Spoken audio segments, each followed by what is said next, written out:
En el Poder Legislativo, Morena, el Partido del Trabajo y el Partido Verde Ecologista se quedaron a 2 escaños de obtener la mayoría calificada en el Senado. Le decía, consiguieron 83 lugares, mientras que el PAN, PRI, PRD se llevaron solo 40 curules. Movimiento Ciudadano se queda con 5 senadores y senadoras.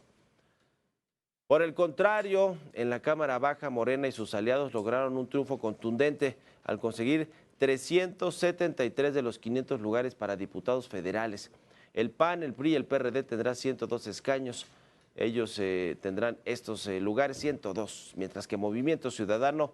ocupará 24 curules en la Cámara de Diputados. Y ante estos resultados, el coordinador de Morena en la Cámara de Diputados, Ignacio Mier, aseguró que desde el Congreso se actuará con firmeza, responsabilidad,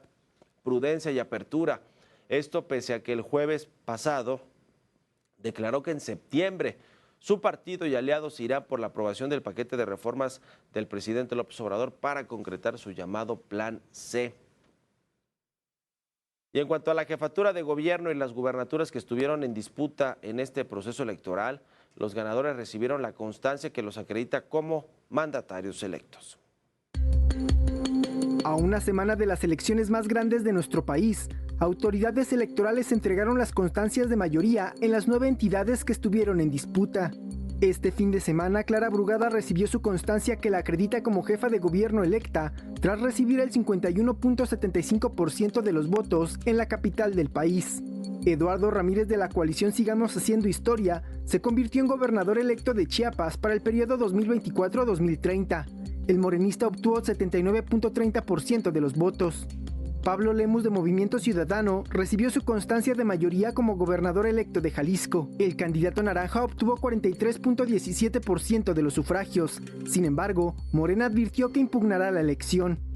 Margarita González de la coalición Juntos Sigamos Haciendo Historia en Morelos recibió su constancia de mayoría que la acredita como sustituta de Cuauhtémoc Blanco. La morenista obtuvo 48.37% de los sufragios emitidos el 2 de junio en el estado. Alejandro Armenta recibió su constancia de mayoría y validez por parte del Instituto Electoral del Estado de Puebla. El candidato recibió 59.52% de votos. Lidia Denis de la coalición PAN-PRI-PRD se convirtió en la primera gobernadora electa de Guanajuato con 51.2% de los votos en la entidad. Javier May recibió del Instituto Electoral y Participación Ciudadana de Tabasco la constancia de mayoría de votos. El candidato de Morena y sus aliados obtuvieron 80.46% de los votos. En Veracruz, la polémica Rocío Nale obtuvo 58.9% de los votos. El organismo público local electoral le entregó la constancia de mayoría para convertirse en la primera mujer en ocupar la gubernatura del estado. El Instituto Electoral y de Participación Ciudadana entregó la constancia de mayoría a Joaquín Guacho Díaz Mena, quien el próximo 1 de octubre tomará posesión como gobernador de Yucatán. Jorge Montiel, Heraldo Media Group. Y a propósito de la Ciudad de México, el Instituto Electoral de la capital aprobó que la alianza entre Morena, el PT y el Verde tenga 5 diputados plurinominales más en el Congreso, quedándose a un curul de tener la mayoría calificada necesaria también para modificar la Constitución local sin necesidad de llegar a acuerdos con la oposición. Mientras tanto, el PAN anticipó que dará una batalla jurídica en el Tribunal Electoral para que ninguna coalición tenga sobrerepresentación mayor al 8%, que es lo máximo que permite la Constitución para la conformación de las cámaras del Congreso.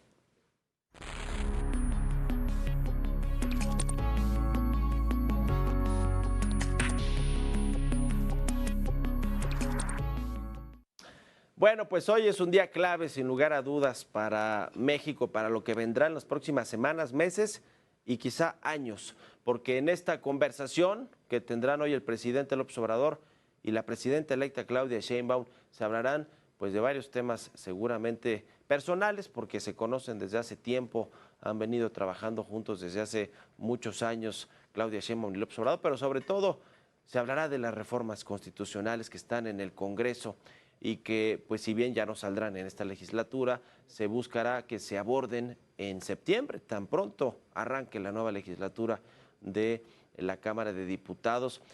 Los mensajes que por lo pronto hoy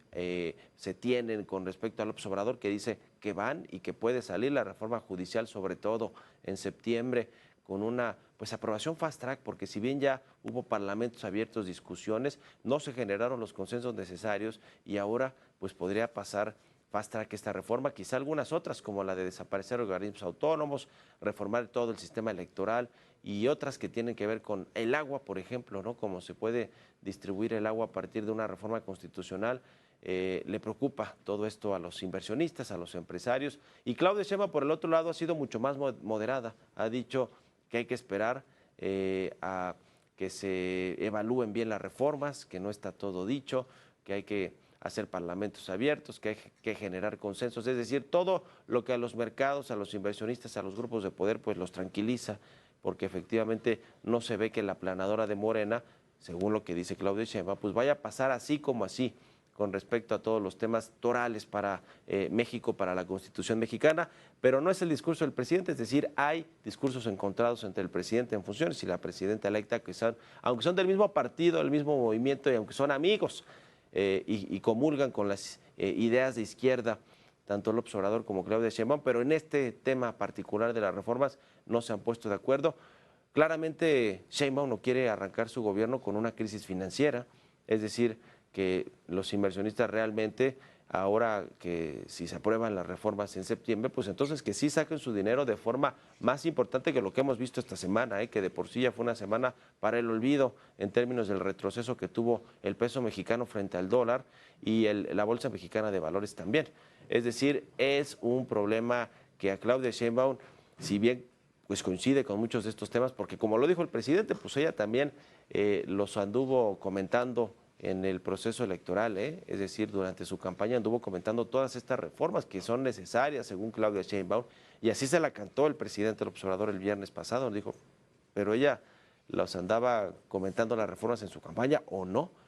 En fin, es un tema de formas que en la política importan mucho y vamos a ver de qué manera logra o no convencer al presidente de que no salgan en septiembre, que se les dé más tiempo para platicarlas, para consensuarlas, para generar negociaciones y equilibrios en estas reformas y sobre todo tomar el punto de vista, la consideración de muchos grupos que hoy están a la deriva con esta reforma, es decir, que se sienten vulnerables con una reforma así. Cuando digo pues muchos grupos de poder, hablo de los empresarios y de los inversionistas. Por ejemplo, a cualquier inversionista que tiene una empresa del tamaño que sea en México, pues no le gustaría saber que la Corte va a quedar en manos de morenistas. Y cuando digo morenistas es porque probablemente puedan salir estas reformas y que los ministros y ministras sean elegidos por voto popular, es decir, pues por la mayoría de Morena, ¿no? De quienes votaron por Morena y se pueden llevar a estos escaños a muchas, quizá Lenia Batres, imagínense una corte llena de ministras como Lenia Batres que son claramente identificadas con las luchas de izquierda, y cuando digo luchas de izquierda es entre comillas, es decir, son radicales como lo hemos visto en muchas de las sentencias, radicales y que además no tienen conocimiento constitucional, Lenia Batres, de cómo funciona siquiera la Corte. Entonces ha tenido muchas pifias como ministra de la Corte y esto pues es lo que sin duda alguna le preocupa a los inversionistas, que quede en manos de personajes como Lenia Batres, la verdad, la Suprema Corte de Justicia de la Nación, por lo que pues significa que puedan pasar por encima de sus derechos como inversionistas, como personas morales, los empresarios mexicanos, los extranjeros y los inversionistas, los que tienen dinero